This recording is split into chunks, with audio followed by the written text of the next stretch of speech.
1320 me dijo. ¿De dónde va a ser? Sí.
Buen día. Buen día, ingeniero. Con ustedes ya terminamos este tema, ¿no? De límite de ATV. Sí, El límite líquido, el límite plástico ya terminamos, ¿verdad? La granulometría también, ¿no? Entrevimos clasificación de suelos, ¿verdad?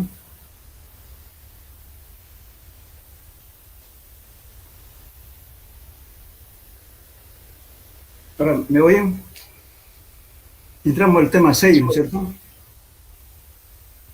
nos tocaría el tema 5, ingeniero, A ver, sí. porque quedamos en plasticidad también. Este tema no terminamos este tema de un ratito, por favor. Estoy confundido con otro grupo.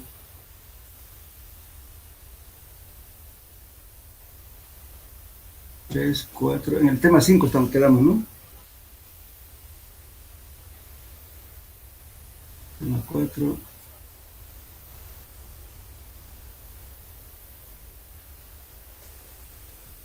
En este tema quedamos, ¿no? El límite de ATV, ¿no? Sí, ingeniero. Ya. Bueno, entonces habíamos dicho de que los límites de Atreber era justamente ensayos para poder determinar la plasticidad del suelo y que era una forma, digamos, ¿no es cierto?, de evaluar algunas propiedades que tiene el suelo, especialmente si es suelo preconsolidado o normalmente consolidado, si es muy plástico o medianamente plástico.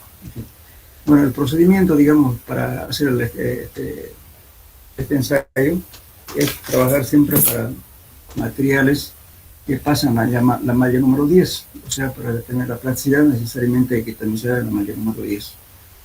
Bien, entonces si vemos este esquema acá, para que nos demos cuenta qué es la plasticidad, porque si tenemos un material totalmente saturado, se comporta como un líquido viscoso.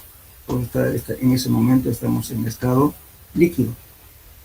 Luego, si le quitamos humedad a ese suelo, entonces va a pasar del estado líquido al estado plástico. Al límite del líquido, al paso del estado líquido al estado plástico se llama límite líquido.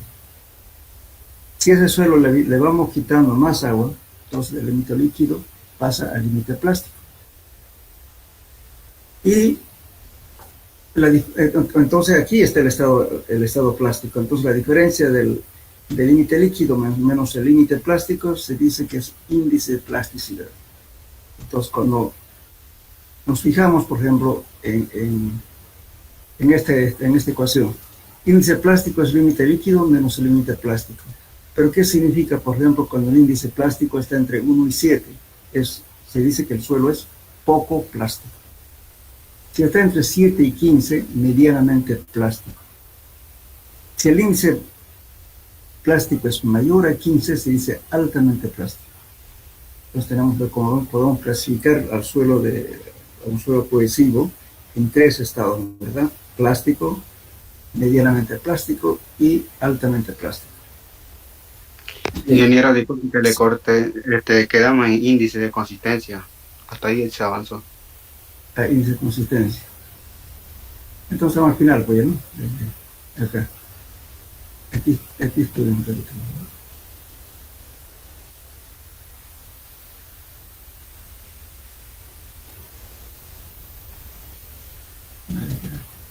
consistencia. Aquí estamos, entonces estamos hablando de de índice de liquidez y aquí, el índice de consistencia. Bueno, le decía entonces, cuando calculamos, ¿no es cierto?, del límite líquido tenemos estos parámetros, ¿no es cierto? Podemos calcular el volumen, el cambio volumétrico, que es el BC igual a humedad natural menos el límite de contracción por razón de contracción. Entonces, esta razón de contracción es justamente el peso seco, pero este peso seco no es que esté completamente seco, sino es el peso en el cual el suelo está con la humedad que tiene cuando deja de contraerse. Igualmente este volumen. Este volumen no es que sea el volumen netamente de los sólidos, sino es un volumen, ¿no es cierto?, que tiene aún una cierta cantidad de agua dentro con el valor del límite líquido, porque el límite de contracción, dijimos que el límite líquido era, el límite de contracción era la humedad con el cual el suelo dejaba de contraerse, ya no cambiaba de volumen. En ese momento justamente es este peso y este volumen. Eso nos da la razón de contracción, no es que esté completamente seco, ni tampoco es que sea solamente netamente peso neto de los sólidos, sino del peso que aún tiene vacíos y también tiene algún contenido de humedad. Por eso no es igual que hablar gamma suez. Gamma suez es igual al peso neto de los sólidos sobre el volumen neto de los sólidos. Eso no van a confundir eso, por favor. Gamma suez con esto. Después teníamos el cambio volumétrico, que esto medía la disminución del volumen que experimenta la masa del suelo cuando su contenido de humedad se reduce a un porcentaje dado al límite de contracción. Entonces, el volumen el cambio volumétrico igual a la humedad natural, esto es humedad natural tal como está en el sitio, sin alterar, menos el límite de contracción por razón de contracción. Después tenemos la contracción lineal, que era justamente esta contracción lineal. Les decía, ¿no es cierto?, que cuando pierde el suelo completamente, especialmente los suelos que tienen algo de plasticidad, cuando pierde totalmente, pues si se compacta un suelo, por ejemplo una carretera, estamos usando cierta cantidad de agua, entonces el suelo está húmedo para compactar, porque seco no se puede compactar tampoco muy húmedo, entonces tiene que estar con la humedad adecuada para compactar. Pero ¿qué ocurre cuando hay un periodo muy largo de estiaje? No llovió por mucho tiempo. En ese caso, entonces, el suelo empieza a perder completamente su humedad y aparece justamente la contracción lineal, donde se va achicando linealmente y aparece justamente fisuraciones transversales en los aeropuertos o en carreteras. Justamente, especialmente eso ocurre cuando trabajamos en la parte como subrasante con suelos que tienen plasticidad. Y por más que le pongamos una capa base arriba, resulta que el suelo de abajo se separa y por consiguiente afecta hasta el pavimento. Entonces nosotros se puede estimar la contracción lineal justamente por esta formulita. Y les decía que el índice de consistencia, ¿no es cierto?, no estaba el valor real, ¿no es cierto?, como, fíjense, aquí estamos agarrando el límite líquido menos la humedad natural del suelo sin alterar, sobre el índice plástico.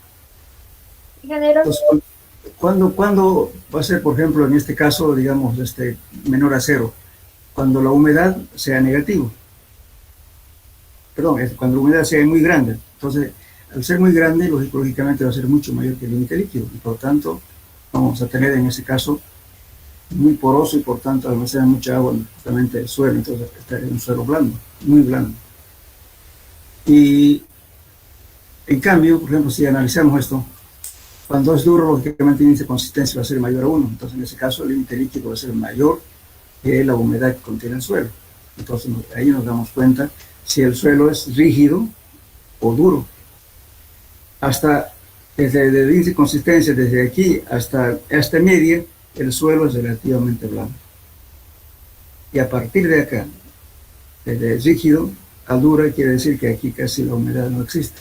Generalmente, cuando son suelos preconsolidados, cuando ya sufrieron una deformación por consolidación a través del tiempo, porque en su época geológica ha sido que ya sufrió una presión por alguna carga externa que puede haber ido de repente un cerro o una montaña, lo que sea. Entonces ese suelo ya sufrió un proceso de asentamiento y por tanto los poros que son cerrados y también fue expulsado casi en su totalidad la humedad, por eso el suelo ya está casi seco. Entonces ya en ese caso es un suelo rígido o duro. Entonces, bueno, entonces lógicamente si hacemos un ensayo de SPT, si nos dan números altos, tiene que estar próximo a este valor, ya sea que esté comprendiendo entre 0,75 a 1 o mayor a 1. Y nos permite tiene que verificar. Para que el suelo sea rígido, tiene que tener poca humedad, altos números de golpes de SPT y, lógicamente, el suelo es ya resistente, ya no se deforma cuando se carga. Ahora, otro valor que es importante determinar, juntamente con esto, es el índice de liquidez. El índice de liquidez, por ejemplo, observa humedad natural sin alterar nada, menos el límite plástico sobre el índice plástico. Entonces, este índice de liquidez, por ejemplo, si el índice de liquidez es aproximadamente 1, entonces el suelo será de baja resistencia. Lógicamente, cuando va a ser menor a 1, porque lógicamente cuando el suelo, ¿no es cierto?, cuando la humedad sea alta, entonces va a ser lógicamente un valor bastante alto. Y por consiguiente el suelo va a ser relativamente blando. Y si es al revés, si este es chico, entonces el límite líquido va a ser grande. Por consiguiente, entonces ese valor tenderá a ser un suelo rígido. Entonces estos dos conceptos tienen que coincidir con el índice de consistencia y con el índice de liquidez. Y lógicamente con los ensayos que hagamos, ya sea el ensayo cónico o el ensayo de penetración estándar, tiene que coincidir. Bueno, entonces esos serían los conceptos, justamente aprovechando lo que hacemos, los límites de Atterberg. Bueno, ahora entramos a la parte de clasificación de suelos. Disculpa que lo importe. ¿Perdón? ¿Podría compartir la pantalla completa para que se vean las ecuaciones, por favor?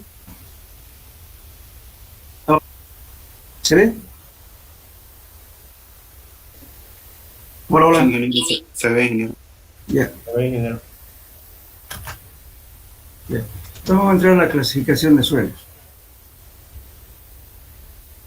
Bueno,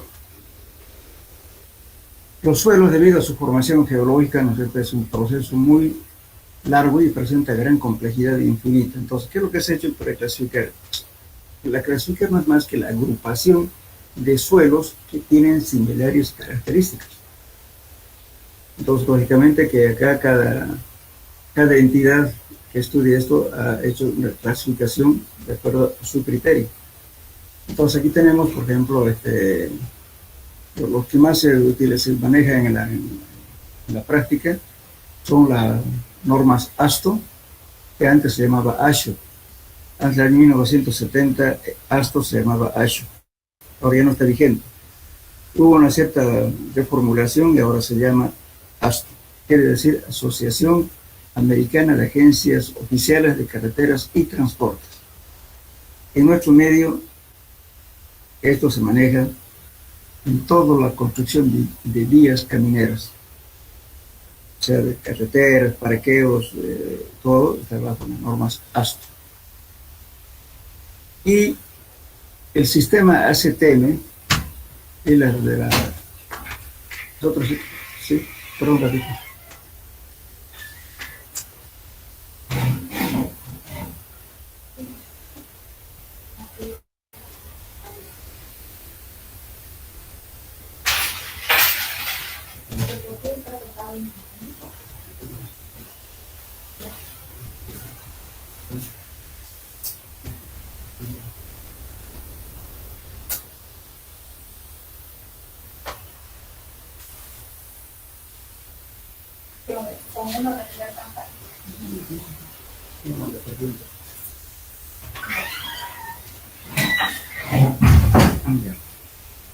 Ahora, perdón, voy a disculpar.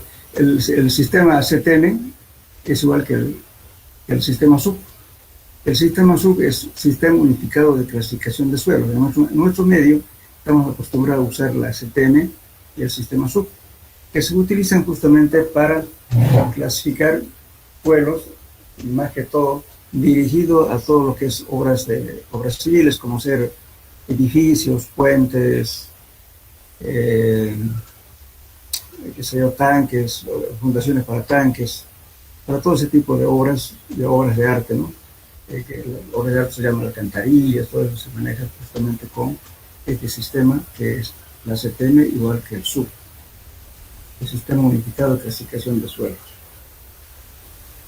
Ahora, este sistema de la EPA, es la Agencia Federal de Aviación, este sistema muy rara vez se utiliza, al menos ahora desde que está Evo ya no se usa, porque antes se utilizaba cuando venía justamente la LEA, ¿no? Que venía con los militares, con cualquier obra que hacían ellos, era justamente mediante este sistema.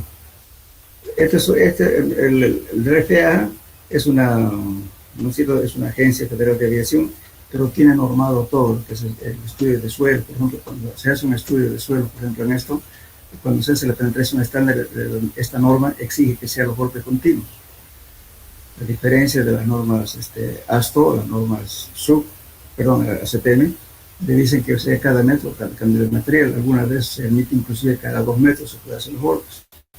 En cambio no, este es mucho más exigente. Pues ahora en la práctica ya casi no se utiliza en nuestro medio, pero en otros países sí.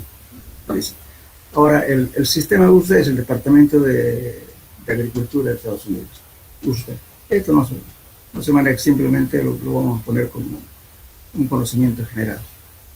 Bueno, eso básicamente son las normas internacionales que más se manejan, pero lógicamente cada país ha hecho una reformulación y su propia norma haciendo algunos cambios basados en estas normas. Los peruanos, por ejemplo, tienen su norma, los brasileños igualmente, ¿no es cierto? La norma NDE están bajo tanto en como la ACTM, y lo que han hecho es cambiarla simplemente algunas cositas, ¿no? Y casi todos los países han hecho eso. La madre de todos justamente es esta. De todo, es una norma bastante antigua, pero solamente que en carretera se ha hecho una norma especial, que es más manejable y más fácil para el uso. Ya lo van a ver ustedes. Bien. Entonces, ahora, aquí dice, por ejemplo, esto hay que tomarlo en cuenta. Cabe mencionar que casi todos los sistemas de clasificación de suelos utilizan los límites de Atterberg. Además, con un análisis parcial o total de granulometría. Entonces, en este caso, pues, por ejemplo, si utilizamos, pues vamos a clasificar por el sistema SUB o la ACTM, tenemos que poner más cantidad de mallas que en el sistema ASTO. Por eso siempre es conveniente usar la mayor cantidad de mallas posibles para que nos sirva para clasificar en cualquier sistema. Bueno, cuando se clasifica un suelo siempre se debe acompañar con un símbolo que corresponda al tipo de suelo, y además se debe dar una descripción de vida del suelo, para lo cual es importante la descripción visual del trabajo de campo. Bien, por ejemplo aquí, para lo que estamos hablando, por ejemplo acá, digamos, pues, por ejemplo, si hablamos A240, ¿qué significa esto? Esta parte de aquí, el grupo A2, significa que corresponde A es de ASTO, ¿cierto? La norma. 2 es el grupo, entonces quiere decir que el suelo corresponde al grupo A2. Este 4 indica las propiedades plásticas del suelo, entonces quiere decir que este suelo corresponde al grupo A2 con propiedades plásticas de la 4.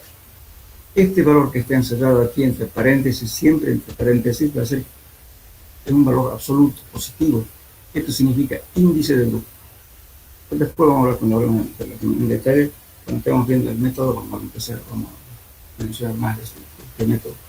Entonces también hay algunos, lógicamente, que estos métodos están, aparte de pedir los límites de Atterberg, piden la granulometría.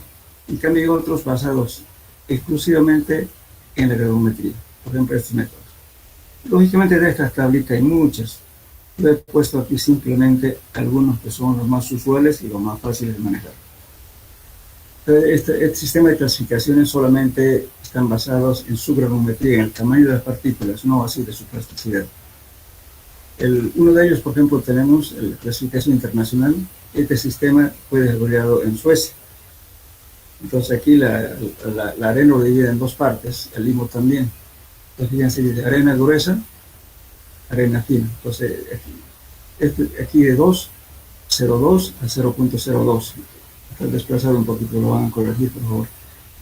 El limo va a ser entre 0,02 hasta esta frontera, que es 0,002. Y la arcilla es de aquí para acá. Cuando tiene partículas menores a 0,0002, se llaman coloides. Arcillas mucho más finas que son imperceptibles, a veces no se ve a simple vista, ¿no? Bien, ahora la otra clasificación es el MIT, Instituto Tecnológico de Massachusetts, el MIT, que se desarrollado en Estados Unidos. Igualmente aquí los materiales ya los subdivide en tres partes. Arena, por ejemplo, de 2 milímetros hasta 0,06. Arena gruesa, media y fina. El limo también, de 0,06 a 0,02. Grueso, medio y fino. Y la arcilla también, es de 0,002 a 0,006. Gruesa, después media, ¿no? Y finalmente todas las partículas menores a 0,002 son coloides. Después tenemos otra clasificación triangular. En este triángulo, fíjense, este es de la Federal Highway Administration, ¿no? Que es de la también institución norteamericana. Entonces, la totalidad de una muestra es 100%. Pero está dividido justamente en la parte de arena, la parte de arcilla y en la parte de limo. Entonces, para su manejo de esto, se hace lo siguiente. Aquí tenemos, ¿no es cierto?, la cantidad de arena, aquí la cantidad de arcilla y en este la cantidad de limo. Entonces, con los tres porcentajes que hagamos, ¿no es cierto?, trazamos una perpendicular a esta recta de acá, intersectamos el punto. Entonces los tres puntos tienen que siempre coincidir en un punto determinado. Supongamos que me cayera en el punto 7. Entonces este 7, aquí está su leyenda, el 7 corresponde a arcilla arenosa. Si me caería, digamos, en el 6, entonces sería limo arcilloso. Simplemente con los porcentajes de arena, con porcentajes de arcilla y con porcentajes de limo, intersectamos un punto. Donde cae, y justamente está la clasificación en esta leyenda. También hay otro gráfico, los brasileños tienen otro parecido a este, difieren un poco. Pero nosotros más manejamos nuestro medio de la Highway Administration, que es este. A veces esto es útil porque muchas veces ustedes pueden, por ejemplo, supongamos que van a requerir un material determinado para un relleno, digamos. Quieren, por ejemplo, el más usado es una arena limosa, el que más se utiliza es este. Entonces yo tengo que tener una proporción de tal modo, ¿no es cierto?, que me caiga en el 2, aquí. Entonces tendré una arena tanto por ciento, y limo lo mismo, y la arcilla lo mismo. Entonces voy a intersectar un punto. Entonces, con los porcentajes que estoy jugando acá, ¿no es cierto?, y todo cae en esta área, quiere decir que es arena limosa. Uno puede dosificar.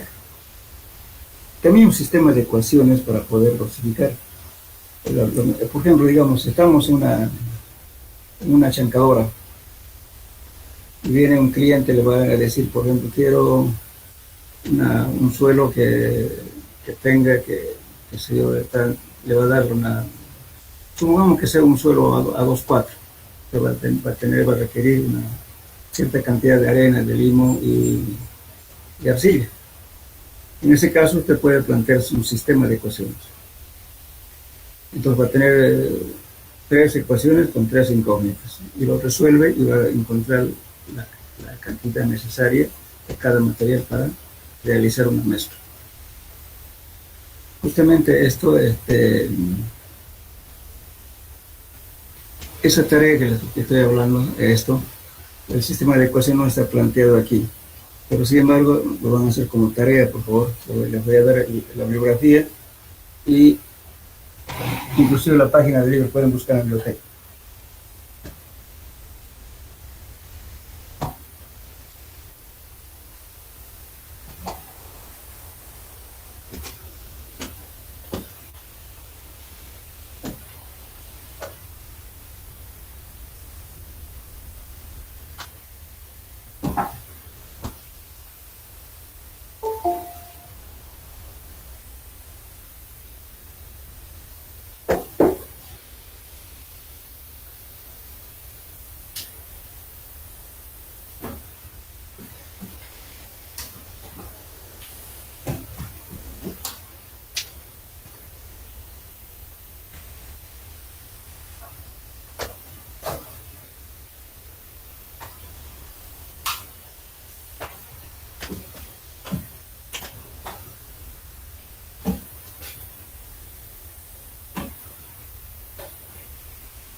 Bueno, me olvidé de traer el libro, pero de todos modos anotenlo, el autor, por favor. Mecánica de suelos y sus aplicaciones. Mecánica de suelos y sus aplicaciones. Está, por si acaso, en portugués. El autor es Homero Pinto Caputo. Homero Pinto Caputo. Tomo 3.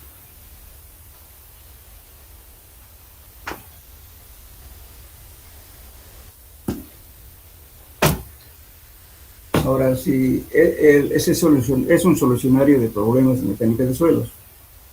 Ustedes pueden conseguirlo el libro en la biblioteca o en su defecto en la fotocopiadora que les decía de Elías. Hay una copia justamente de ese libro, una fotocopia. Pueden fotocopiarlo en la parte justamente de granulometría. Está resuelto en las ecuaciones, como ejemplo, que plantean, creo que son 3 ecuaciones con 3 incógnitas. Y lo resuelven y justamente para dosificar material. Y eso lo van a utilizar ustedes en la práctica.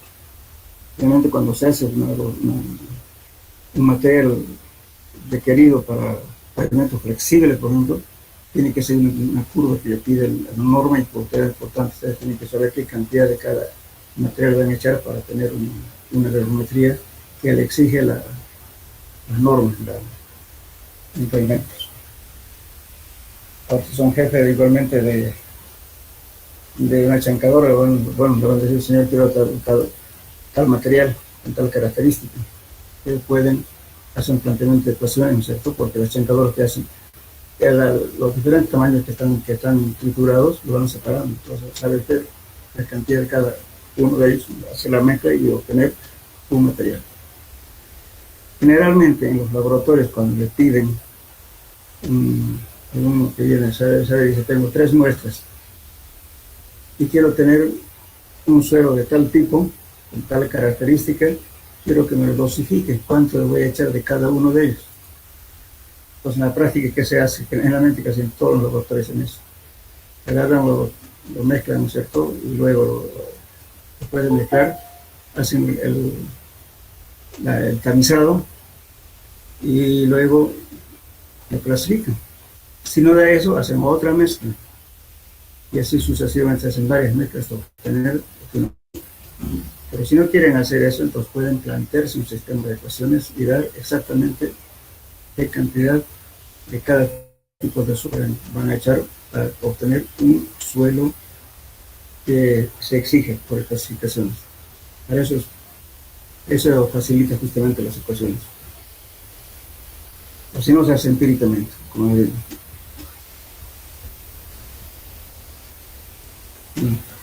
Entonces eso está resuelto desde ya, esa ecuación, como le digo, la tarea que le estoy dando. Entonces ustedes solamente lo que van a hacer los pasos algebraicos intermedios, porque está planteado y está el resultado. Entonces ustedes plantean y resuelven luego la ecuación. Más de matemática, pero es importante. Me olvidé el libro. Entonces estos serían entonces todos los sistemas, ¿no? Todos basados netamente en la granulometría. Ahora tenemos este sistema desarrollado. Por favor, a todos los alumnos que llegan muy tarde, siguen pidiendo la entrega de estas horas. Miren, ya son las 12:15. Estamos retrasando 45 minutos. Está bien, podemos retrasar en 15, pero ya no 45 minutos. Es un poquito más cumplido, por favor. Entonces, en este sistema, escúchame, esto es lo que ustedes tienen que saber sí o sí, y también el sistema sub. Los métodos que tienen que aprenderse a clasificar. Básicamente este sistema Aston a los suelos los divide en dos grandes grupos. Fíjense esta raya acá. Entonces, a este lado están los suelos finos y a este lado están los suelos gruesos. Pues la nomenclatura que utilice es A1, A3, A2, A4, A5, A6, A7 y los subgrupos A75 y A76. Entonces, lo primero que hace para poder clasificar es hacer una granulometría y determina el porcentaje que pasa la malla 200. Cuando pasa más del 35% de la malla 200, estamos a este lado, suelo fino. Si pasa menos del 35% de la malla 200, entonces estamos a este lado. Entonces, de antemano, solamente con saber qué porcentaje pasó la malla 200, sabemos ya de qué se trata, si es un suelo granular o suelo fino. Lo primero que se hace en la clasificación. Entonces, esta es importante. Después, con la granulometría que hacemos, lo vamos a ir haciendo, encasillando a cada una de las casillas y ustedes van a ir obteniendo la clasificación. Bien. Vamos a hacer un ejemplo. Un ejemplo cualquiera. A ver, anótenlo por favor, lo vamos a clasificar. ¿Sí? Pongan una tablita, número de tamiz y el porciento que pasa.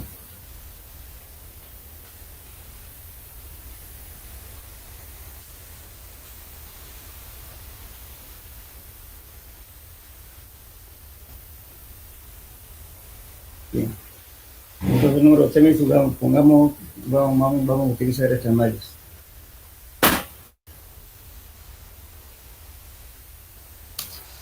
Aquí en granulometría han dicho que era bueno siempre colocar estas mallas, fíjense.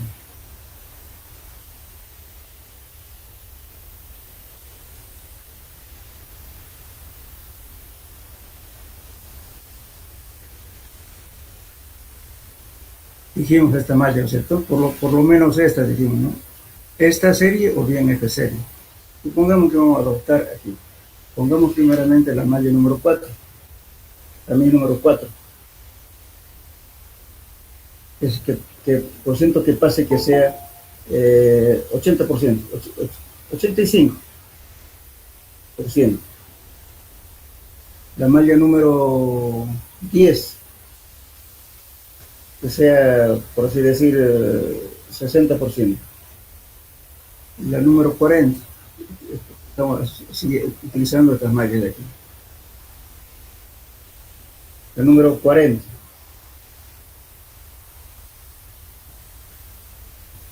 Que sea 50, digamos.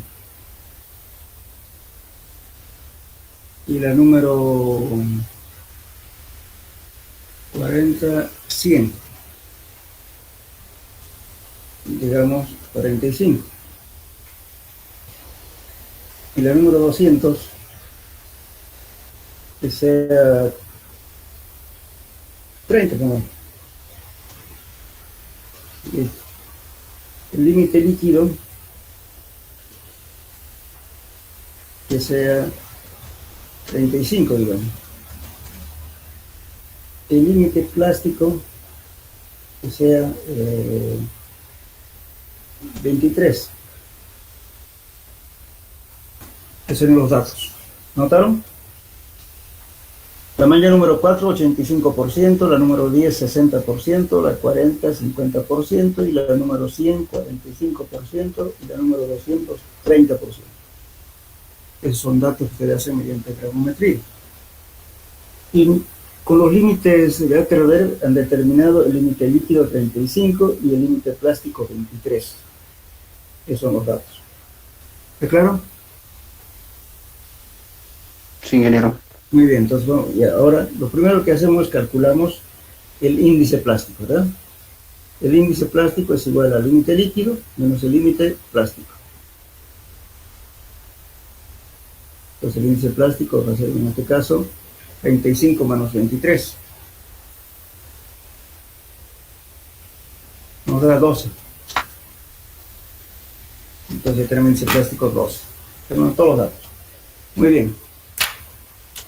Entonces ahora con los datos que tenemos, ¿qué hacemos? Vamos a ir a la tabla. Aquí nos fijamos cuánto por ciento pasa la malla 200. 30%. 30%, ¿no? Entonces quiere decir que pasa menos de 35, ¿verdad? Entonces, ¿qué orden está? A este lado, ¿verdad? Entonces puede ser un suelo A1A, A1B, A24, A2. Pues estos son los grupos, estos son subgrupos. A24, A25, A26 o puede ser A27. Pero en ningún caso puede ser A4, A5, A6. Ya no. Solamente vamos a usar a partir de aquí. Cualquiera de estos grupos puede ser. ¿Ok? Entonces vamos a probar con uno primero. Vamos a probar con suelo A1A. Hagan por favor, porque no quiero que en el examen se aplacen. A1A. Vamos a probar si es o no. Entonces, ¿qué hacemos? Vamos a ir encasillando en cada... Miren, si aprenden a usar esta tabla, es lo mismo en todos los cosas, solamente encasillar, nada más. Entonces, pongan atención. Entonces, aquí en la número 10 nos dice, dice, análisis de cernido, porcentaje que pasa. La número 10 dice que va a ser 50 máximo. ¿Cuánto es la número 10? 60. 60%. 60.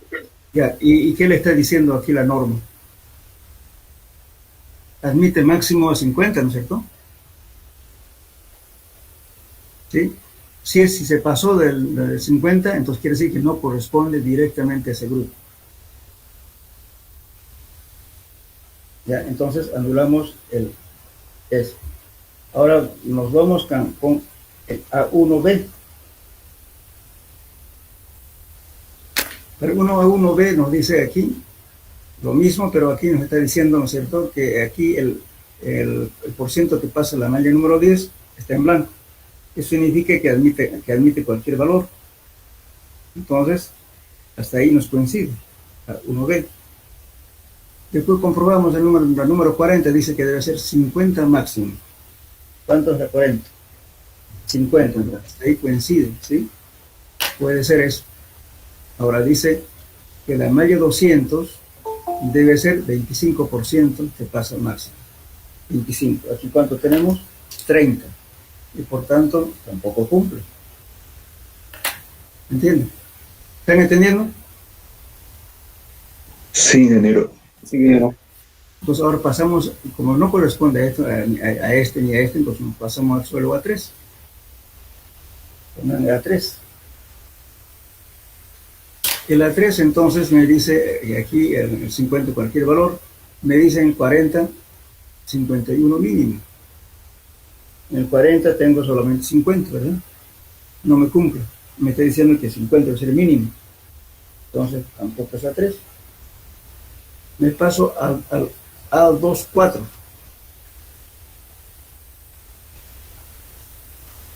En el A24 me está diciendo que las 10 cualquier valor, la 40 también cualquier valor, y me dice que la 200 debe ser 35 máximo. Aquí me está 30, ¿no es cierto? Entonces está dentro del rango, ¿verdad? Aquí me está cumpliendo el 35 máximo. 30 es menos de 35, entonces puede ser que sea este suelo A24. ¿Sí? Y ahora, como ya nos coincidió todo esto, ahora empezamos a verificar con la plasticidad del suelo, fíjense. Cuando dice característica de la fracción que pasa la malla número 40, quiere decir que es materia que pasó la número 40, con eso hicimos el límite líquido y el índice de plasticidad, ¿verdad? Entonces aquí dice, bueno, aquí tengo, me dice que el índice, que el límite líquido sea 40 máximo. El límite líquido, ¿cuánto es aquí? 35, ¿no es cierto?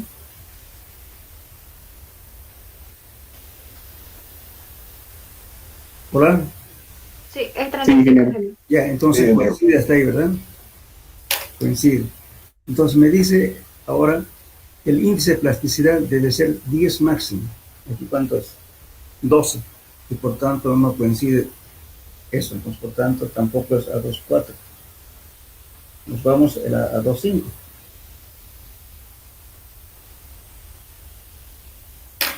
El a 2,5, acá,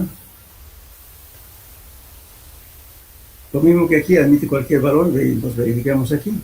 El porcentaje que pasa en la malla 200 dice 35 máxima, que tenemos 30. Hasta ahí coincide. Después bajamos aquí, me dice que el límite líquido debe ser mínimo 41. Aquí cuánto tengo el límite líquido? 35, ¿verdad? Entonces no cumple, ¿no? Porque me está pidiendo aquí mínimo 41. Pues no va, entonces tampoco es a 2,5. Voy a la 2,6. En la a 2,6 hago la misma secuencia, y aquí estamos 35 máximo, verifico aquí, me dice que el límite líquido debe ser 40 máximo. El límite líquido coincide. Tenemos aquí 35, aquí el límite es 40. Y dice que el índice de plasticidad debe ser 11 mínimo. Yo tengo 12, ¿sí? Entonces, hasta ahí verifico. Hasta el momento nuestro suelo es a 2,6. ¿No? Entonces, ¿qué hacemos ahora? Sí, a 2,6. Ahora verificamos el índice de grupo. Tiene que ser 4 máximo. Puede ser 4, 3, 2, 1, 0. Pero no puede ser 5. Pero si es 5, entonces ya no estaríamos aquí. No correspondría a ninguno. Tiene que estar en este rango. Entonces, ese índice de grupo es un valor, es un indicador de la variación del tipo de suelo dentro del mismo grupo. Eso se llama índice de grupo. Entonces, agarren, ponen paréntesis ahí. Bien.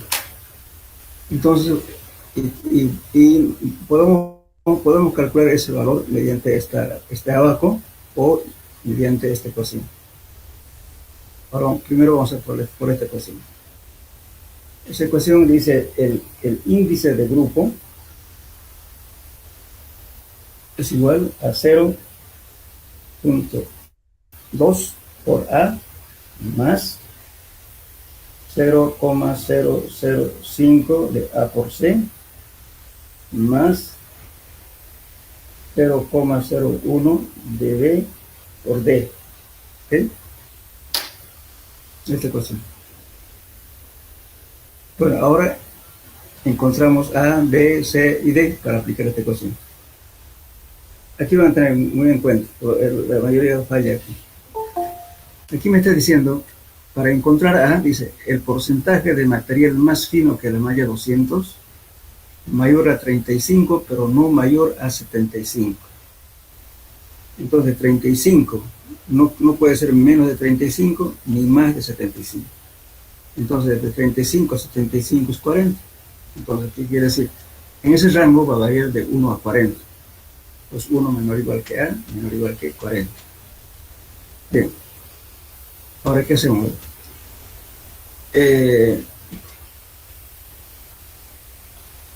¿Cuánto vale el porcentaje que pasa en la malla 200? 30%. Ya, entonces, ¿qué dice aquí? El porcentaje del material más fino que el mismo 200 debe ser mayor a 35, pero no mayor a 75. Si es 30%, ¿qué ocurrió? ¿Cuánto vale A?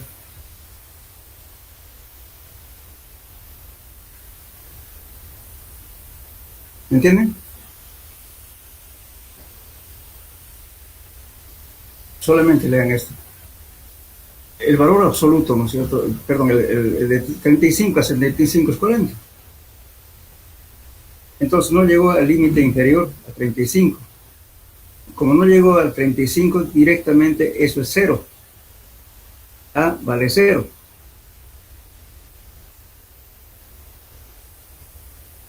Entonces en este caso A es igual a 0. ¿Por qué? Porque no llegó al límite inferior que me está pidiendo la norma. Solamente tengo el 30% nomás en la mayor de 200. En cambio aquí me dice que debe ser mayor a 35. Entonces si me hubiera dado mayor a 35, ya tendría que haber hecho una suma algebraica y tomar el valor absoluto. A ver, para que aprendan esta partecita. Después lo demás es la misma secuencia. En este caso, hemos dicho, ¿no es cierto? Como no llega al límite inferior, en el caso es 0, ¿no? Pónganse como un recuadro, pongan que es, supongamos, para dar las tres condiciones, por favor. Vamos a decir que el porciento que pasa la malla 200, que sea, a ver, 40%. 40%. En ese caso, ¿qué hago? Para encontrar A va a ser igual a 35, que me dice la condición, menos 40. ¿Cuánto es eso? Menos 5, ¿no ven? Hola. Sí, ingeniero. Entonces es menos 5. Ya, pero lo voy a expresar siempre en entero positivo. Cuando en la geometría diera decimales, entonces el límite, supongamos que en este caso hubiera sido 40.5, digamos. Entonces redondeo, cuando es a 6, al inmediato superior, y si es menor, al inmediato inferior. No se trabaja con decimales en este grupo, o sea, con números enteros positivos. Entonces, en este caso estoy restando, ¿no es cierto?, de 40, 35 menos 40 de menos 5, pero lo voy a expresar en entero positivo. Pues A me valdría 5. Ahora otro caso. El porciento que pasa, también número 200, que sea 80%. ¿Cuánto valdría A si pasa 80%?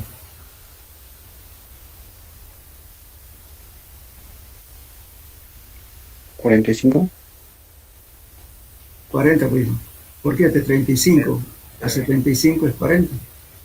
Cualquier valor que sea mayor a 75 solo se toma 40. Cuando supera a este límite. Si hubiera sido 76, entonces vale 1, 75 menos 1 va a ser, menos 76 va a ser 1. En este caso directamente toma el máximo valor. Perdón, si hubiera sido acá a 69, entonces, perdón, a 74 podría ser 1, pero en este caso es menor que 75. Es mayor a 75, perdón. En ese caso, directamente es el valor que nos da de aquí, 35 menos 75 es 40, lo que está dando esta condición. Entonces, en ese caso va directamente a es 40.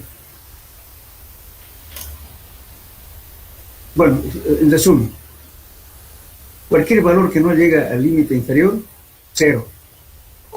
Los valores intermedios entre la condición que da es una suma algebraica y expresado en enteros positivos, como en este caso, ¿no?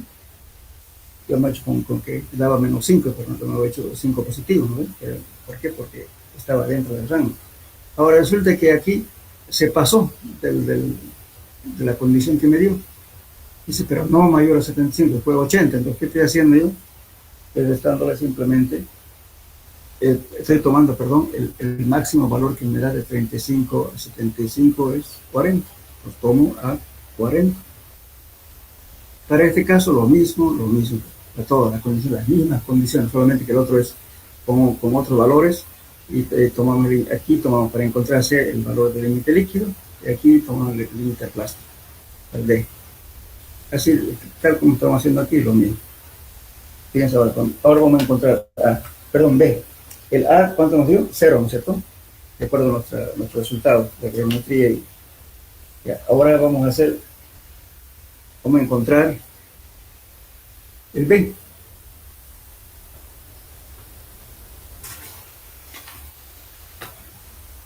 Vamos a encontrar B.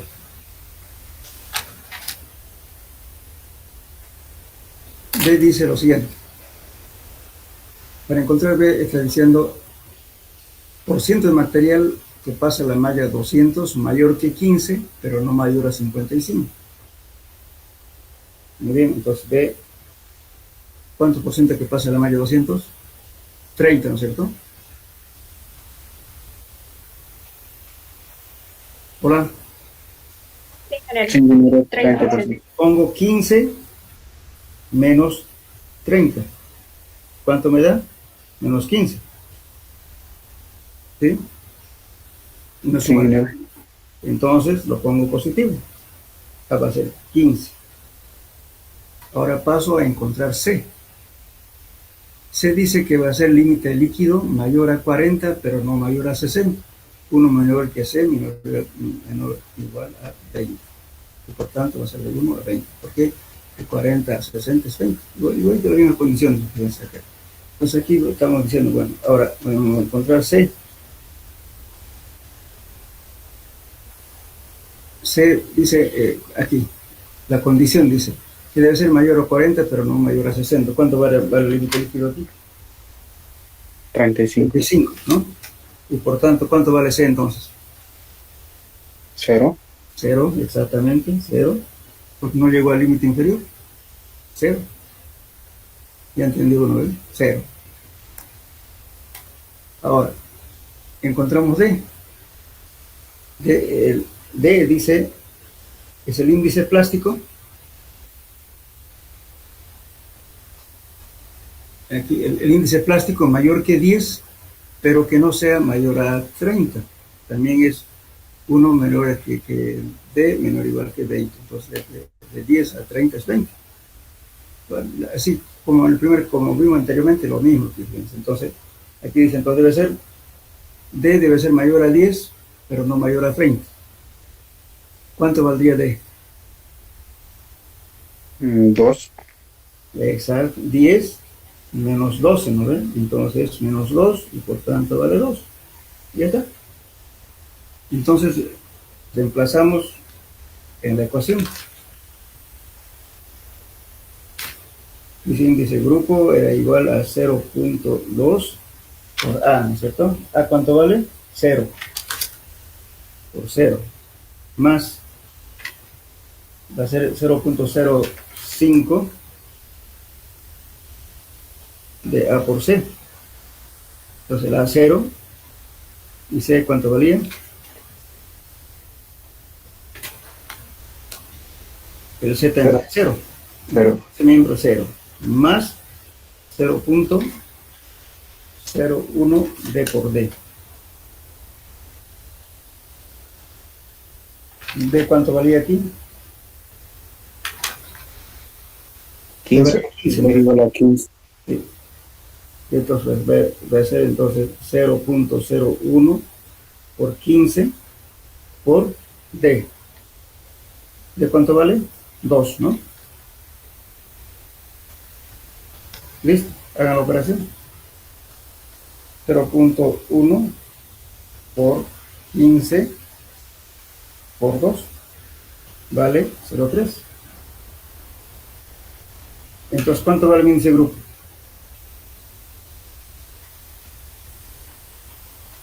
0.3, ¿no es cierto? Entonces lo redondeo a 0. Entonces mi índice de grupo va a ser 0. Entonces me voy a la tabla. Aquí. Me dice 4 máximo. Entonces mi clasificación va a ser un suelo A, 2, 6, con índice de grupo 0. ¿Y qué significa eso?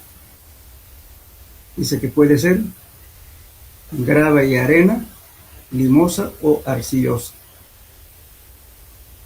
A ver, ¿ustedes qué? ¿Cómo pondrían? Siempre se pone el material que tiene mayor proporción.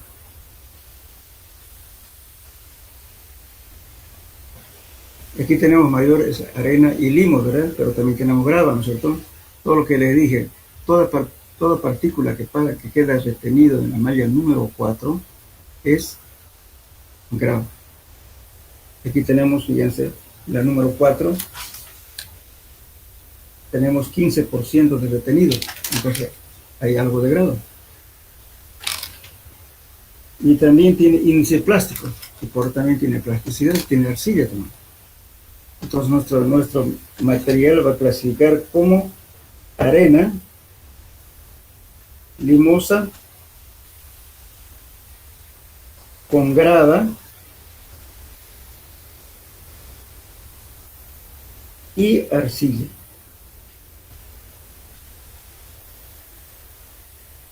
Esa es nuestra clasificación.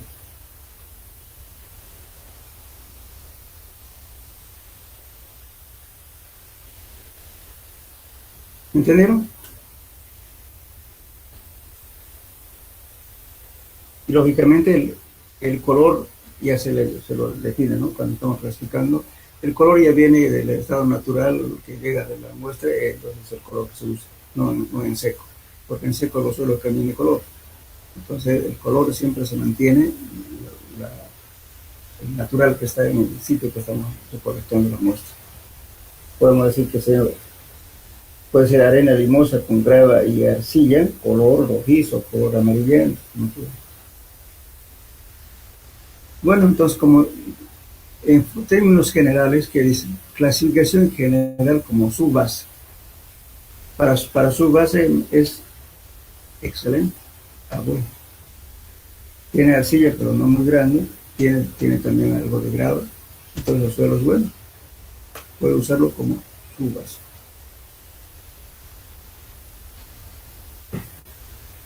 ¿Entendieron, jóvenes? Sí, ingeniero, se entendió. Sí, ingeniero. Ingeniero. Bueno, en su casa Sí, ingeniero.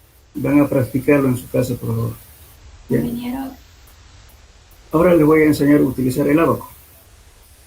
dije El índice grupo. ¿Sí? una preguntita. Esa NP de la columna A3, ¿qué significa? ¿De cuál? A ver, no le escucho muy bien, por favor. La NP en la columna de A3 en índice de plasticidad. Aquí, A3, aquí. sí. NP, que es no plástico, no tiene plasticidad. Ay, No gracias. tiene límite líquido ni límite plástico. Es NP directo, pura arena. NP, no plástico, eso quiere decir. Bien, entonces ahora vamos a utilizar el abaco, nos tiene que dar lo mismo. Es este abaco, fíjense.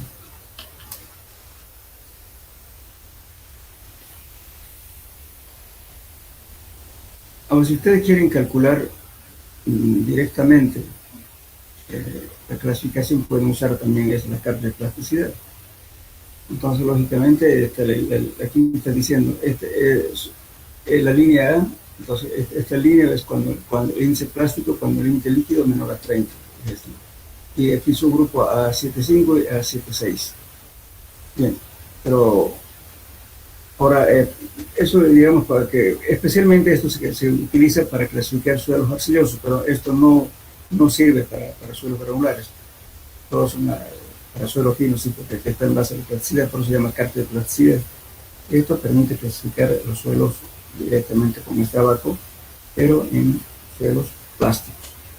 Eso sí, no le dice aquí el índice grupo cuánto es, simplemente dice es una 7 o a 6 o a 6 o a 4, pero no le está diciendo cuál es su valor de índice de plasticidad. Ahora, este abaco es lo que nos permite encontrar la plasticidad.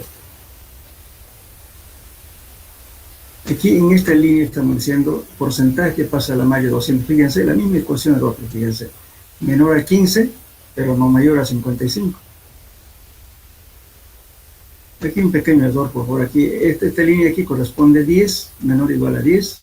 Cualquier valor que sea menor o igual a 10 va a llegar a esta línea. Eso quiere decir aquí. Índice plástico, esta línea inclinadas, azules, son valores de índice plástico. Aquí tenemos 10, aquí tenemos 12, aquí es 14, por favor, pongo lo que aquí está mal. Lo corrigen, por favor. 10, 12, 14, 16. Dos colores están equivocados acá. 14, 16, después viene 18, 20, 22, 24, 26, 28 y 30. Igualmente aquí me está diciendo, fíjense, el índice plástico dice mayor o igual que 40. Si yo tuviera un índice plástico más de 30, siempre voy a llegar solamente a esta línea. Las mismas condiciones que hemos hablado en la ecuación. Aquí cualquier valor que sea menor o igual que 10 siempre va a estar aquí. Los valores intermedios se interpolan. Ya, aquí, miren, fíjense aquí. Ahora, aquí estamos utilizando el porciento que pasa la malla 200 y estamos usando el índice de plasticidad. Aquí también estamos usando el porcentaje que pasa la malla 200, estamos diciendo, ¿no es cierto? Para encontrar a qué era mayor a 35, pero no mayor a 75, fíjense aquí. Menor o igual a 35, menor o igual que 75, ¿verdad? Y también dijimos que el límite líquido era mayor a 40, pero no mayor a 60. Estamos aquí, fíjense. Entonces acá aquí tiene de 0, 2, 3, 4, 5, 6, 7, 8 sucesivamente. Aquí se pone el valor de este abajo. Entramos con el porcentaje que pasa la malla 200. Aquí está el porcentaje de la malla 200. Entonces, por nuestro caso, el porcentaje que pasa la malla 200 era 30. Estamos aquí. Y mi índice plástico era... ¿El índice plástico cuándo era? 12. 12, ¿no? Muy bien, aquí está 12. Entonces me voy aquí. Esta línea corresponde a 12. Y el porcentaje que pasa la malla 200 de acá. Aquí, este valor de aquí. Muy bien, entonces me encontré este punto de aquí. Y voy a sacar una paralela al eje. Vengo aquí. Está aproximadamente 0,4 o 0,0. Aquí sería... Este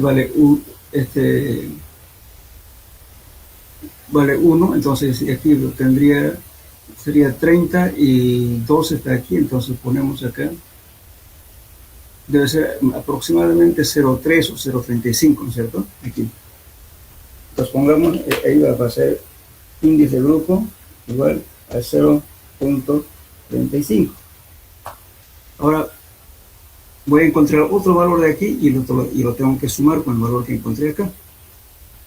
Aquí me dice el porcentaje que pasa en la malla 200 menor o igual que 35 y mayor o igual que 75. ¿Cuánto tengo acá ahí? Por ejemplo, que pasa en la malla 200, ¿cuánto era? 20. 30, ¿cierto? Entonces estoy aquí en este punto. Y por tanto, ¿cuánto vale? Si hubiera encontrado otro valor aquí, entonces tendría que haber sumado.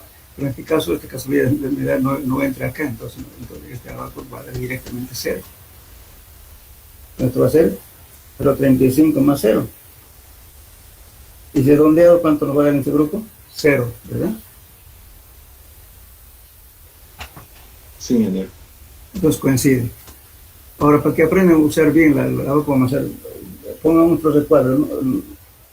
Vamos a decir que el porcentaje que pasa el tamiz 200, que sea, para que aprendan a manejar, que sea 55.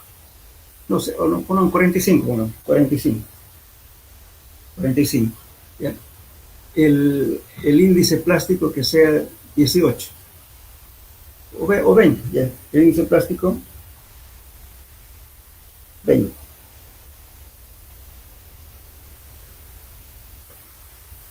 El límite líquido que sea 40 y 50, digamos. Ya, listo. Ahora, ¿cómo hacemos? Fíjense. El porcentaje que pasa en la media 200 es 45, estoy aquí. Y el índice plástico es 20. Bajo hasta acá. 45 hasta aquí. 18, 20 hasta acá. Aquí me va a valer 3. Entonces mi índice grupo es igual a 3 más el valor que voy a sacar de aquí. 45 me da aquí. El límite líquido dice que es 50. Aquí tengo, fíjense, 40, perdón, sería 60, 55, 50, 45 y 40. Entonces no tengo aquí 45%, que pasa la mayor 200. Y aquí me vale 50, entonces estamos llegando aquí 55 y 50, estaremos aquí. Acá. Y aquí trazo una paralela a este eje, desde aquí del 45 para el 50 aquí, tengo este valor de aquí. Acá. Entonces ahí tengo más o menos aproximadamente 2.8 más 2.8. Entonces me daría en este caso 5.8 índice de grupo, pero redondeo a 6. Ya está.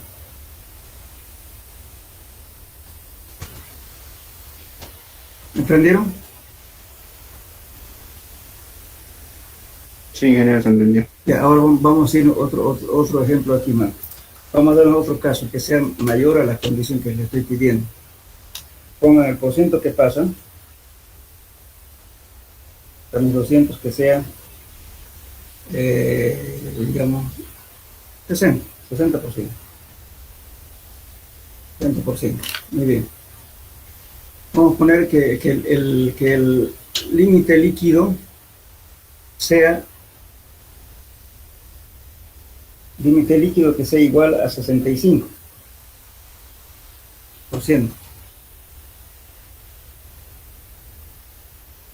El índice plástico que sea 35.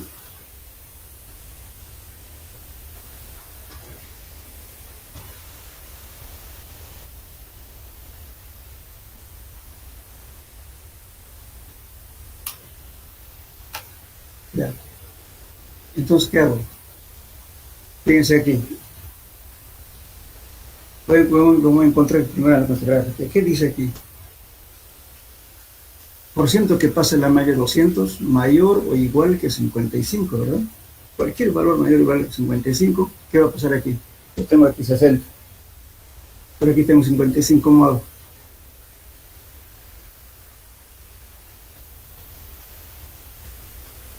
Fíjense aquí, cualquier valor menor o igual que 15 siempre va a estar aquí.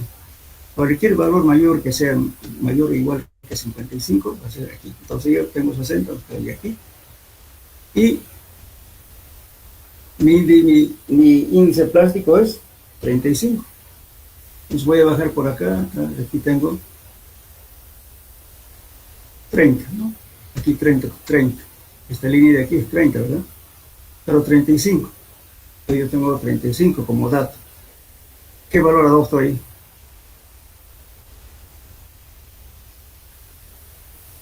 ¿8? Exactamente 8, porque esta línea inclinada me está diciendo cualquier valor que sea mayor o igual que 30 es esta línea nomás. Cualquier valor que sea mayor o igual que el índice plástico vale esto nomás. Perdón, índice plástico, si fuera menor o igual que 10, va a valer esto. En esta línea vas a hacer. En este caso me dio mayor a 30 y por tanto es esta línea que vale. Entonces vale aquí 8. Ahora saco aquí el otro. Tengo 8 más este valor de aquí. El porcentaje que pasa a la mayor 260, ¿no? 60 dijimos, aquí está 60. Muy bien. El límite líquido 65.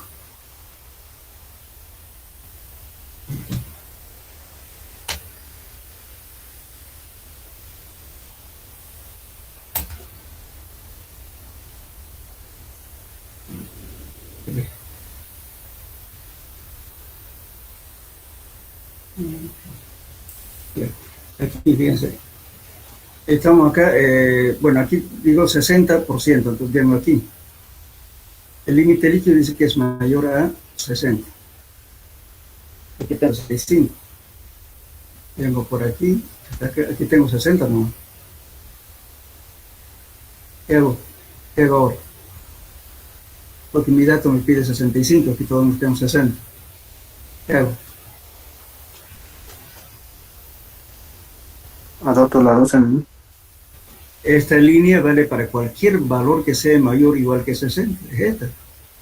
Pues llegué aquí, Y por tanto, mi valor va a ser este de aquí. 7.4 aproximadamente. ¿Entienden? Porque me está dando la condición, cualquier valor que sea mayor o igual que 60, llega solamente a esta línea inclinada de aquí. Cualquier valor que sea menor o igual que 40, llega hasta acá. Es la condición, fíjense, para encontrar C en la ecuación, la misma. Entonces, como no tengo alguna raíz inclinada para 65, entonces, bueno, tomo el de 60, porque me está diciendo que sea mayor o igual que 60. Entonces, aquí tengo 60, tengo aquí, encuentro acá, y va a ser 7.4 aproximadamente. Entonces, eso calculamos 8, ¿no? Entonces, 8 me va a dar, aquí me da más o menos, aquí, 7.4, más 7.4, me va a dar 15.4, de donde va a 15, ¿ya está? Ese es mi índice de grupo.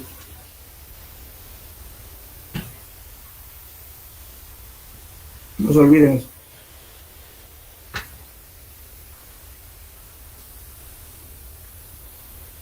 ¿Entendieron, jóvenes? Sí, mira. Sí, ingeniero. Bien. Hasta que vamos a clase a las 12, hasta la 1, ¿no? Bien, entonces, ahora esta misma clasificación que ustedes van a hacer, me lo van a clasificar por los sistemas sub.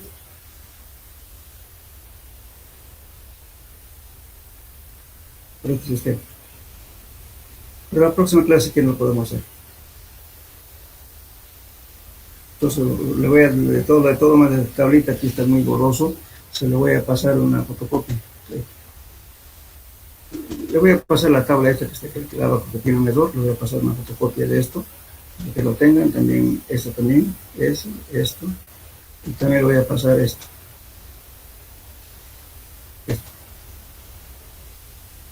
Este es aquí no se nota.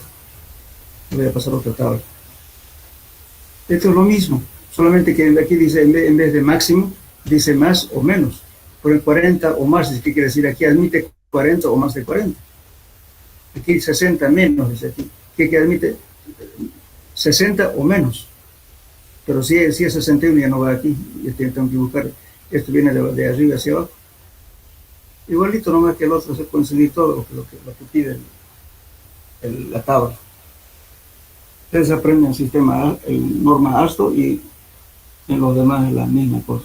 Simplemente se puede seguir las casillas del método. Nada más. Bien.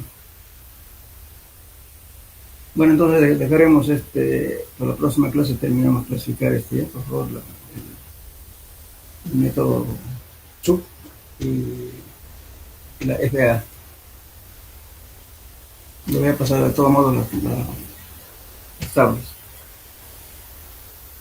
¿Entendieron? Entonces el sistema sub, el ASTO, y eso es lo mismo, lo repetitivo, la misma secuencia para clasificar en cualquier sistema. Bueno, hasta luego, joven, entonces. Hasta luego, ingeniero. Hasta luego. Gracias. Hasta luego. Hasta luego. Hasta luego.